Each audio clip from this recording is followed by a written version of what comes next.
Today we're going to continue discussing the laws of Shabbat and the 39 principal works which are prohibited on the Shabbat. The next malacha that we're going to discuss is putting the final touches on an object. So if you've built something, you've created something, and it needs one final job to complete the job. For instance, when you buy a new suit, they sometimes have the pockets sewed up, and the final job before you can wear this suit is to undo the stitching that closes up the pockets. That would be putting the final touches on your suit, prohibited on Shabbat. For that reason, one may not take dishes to the mikveh on Shabbat. We may not use the dishes before we've dipped them in the mikveh.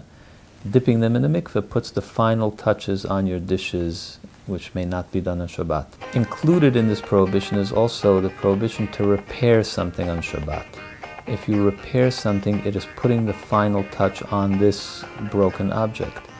For this reason, it is customary not to ride a bicycle on Shabbat because the chain falls off often enough and you get stuck without a chain. You must put it back. That's a repair which is prohibited. By extension, we do not ride a bike because it may lead to repair the bicycle. The next malacha that we do is the malacha, the prohibition to transport an object either from a private domain to a public domain, or from the public domain to the private domain, or in the public domain itself.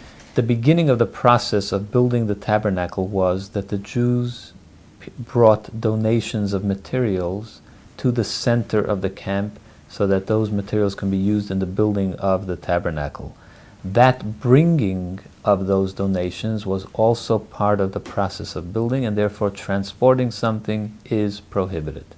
A private domain is any area, any private property that is surrounded by a wall or any fencing at least 36 inches high. That would be a private domain. So your lawn, your front lawn, if it doesn't have a fence around it, is not necessarily a private domain, even though it belongs to you privately, but legally it's not considered a private domain. The public domain is anywhere, a public thoroughfare, which has many people passing by at once, and it's at least 24 feet wide. There are areas which come under neither of these headings, and they are semi-public domains. For instance, streets which have very little pedestrians walking by.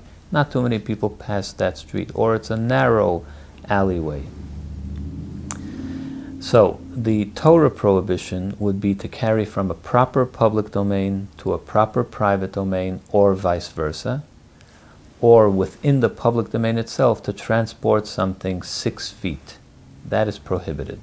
Therefore, carrying even a small object like a handkerchief in your pocket or your keys in the public domain, in the street, is prohibited on Shabbat.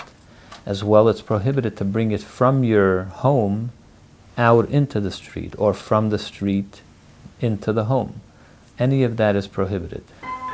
Whereas moving furniture around in your house is perfectly okay. Even though it's heavy furniture, you're moving a heavy table or a heavy couch from one area in the house to another area is not prohibited. And carrying your key, as light as it may be, is prohibited outside in the public domain. Today, there are many areas, including entire cities, which are fenced in, at least legally, because the fence does not have to be a complete fence. It can be even, in certain ways, symbolic fencing, which will enclose an area and make the whole area into a private domain, at least halachically, legally. So, for instance, in the city of Toronto, an Erev was created around certain parts of the city. Here we have an aerial photograph of the city, in which the yellow line denotes the boundaries of the Erev. The sound barriers of the CN rail line, as well as the walls of the 401, and up in Thornhill, which you can't see on the map, is the walls of the 407 as well. On Center Street there are certain areas which have high tension electricity wires which also create a wall. So anywhere in that area would be considered to be a private domain, and one may carry on Shabbos in those areas. However, anywhere that does not have an Eruv, it is prohibited to carry in the public domain, or from the street to the house, or from the house to the street.